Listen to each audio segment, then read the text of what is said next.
Добре дојдовте. Денес нурнуваме во една од најшармантните, а можеби и најчудните приказни од светот на локалната политика. Зборуваме за феноменот на кучиња, како градоначалници. Да, добро слушнавте. Ајде да видиме како еден четириножен пријател може да стане лидер на цела заедница. Сигурно се случило некогаш. Го гледате своето куче како вешто се пазари за уште едно колаче и си помислувате: чекај малку, ова суштество има вистински лидерски потенцијал.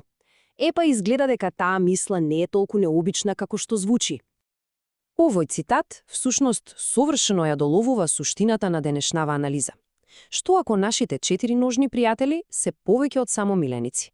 Дали е можно токму тие да бидат символите што можат да не обединат?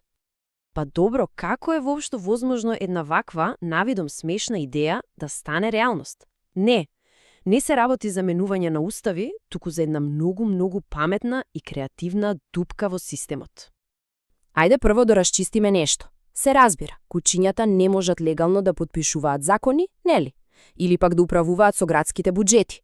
Законите се прилично јасни. За да бидеш на јавна функција, мора да си човек, да имаш одредена возраст, да живееш таму, сите тие работи. И токму тука лежи гениалноста. Малите градчиња го заобиколуваат ова со тоа што создаваат позиција наречена почесен градоначалник. Значи, ова не е владина функција.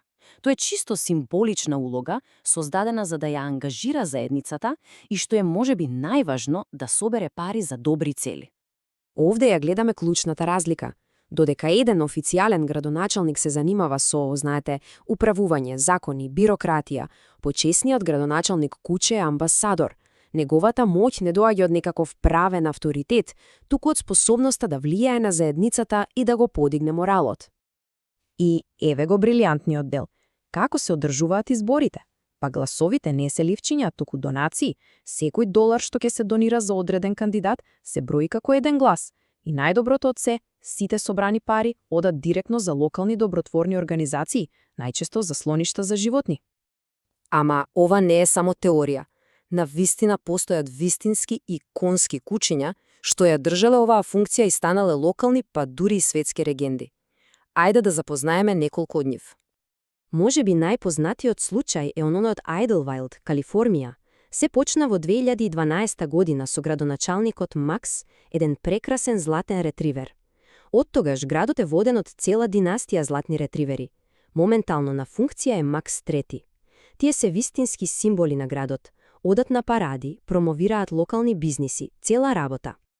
Но Айдлвајлд не е единствен. Малото градче Ребит Хеш во Клентаки има долга традиција на избирање животни за градоначалници. Една од нив е и мешанката од бордер коли Бринет Полтро.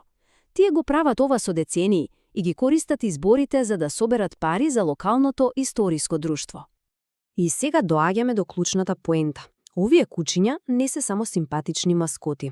Тие носат вистински, опипливи придобивки.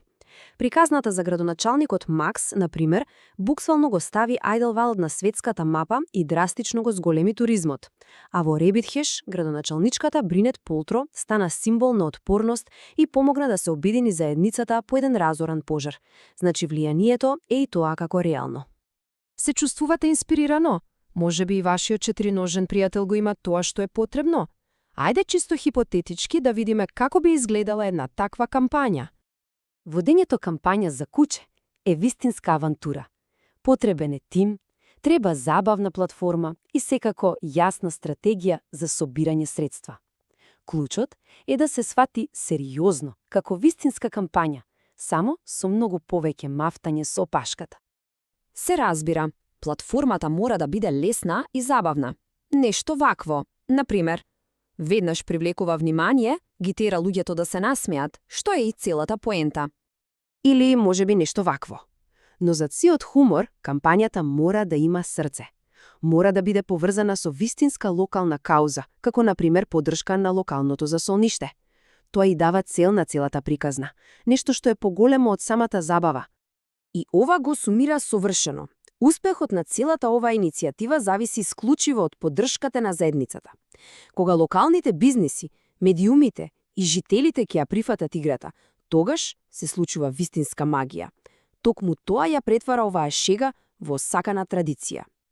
И сега доаѓаме до најважната точка од сите – етиката. Благосостојбата на животното мора да биде апсолутен, неприкосновен приоритет. Кандидатот мора да биде куче што навистина ужива во вниманието, што не се плаши од гужви. Ако на кучето не му е забавно, целата поента се губи. И сето ова не остава со едно последно интересно прашање.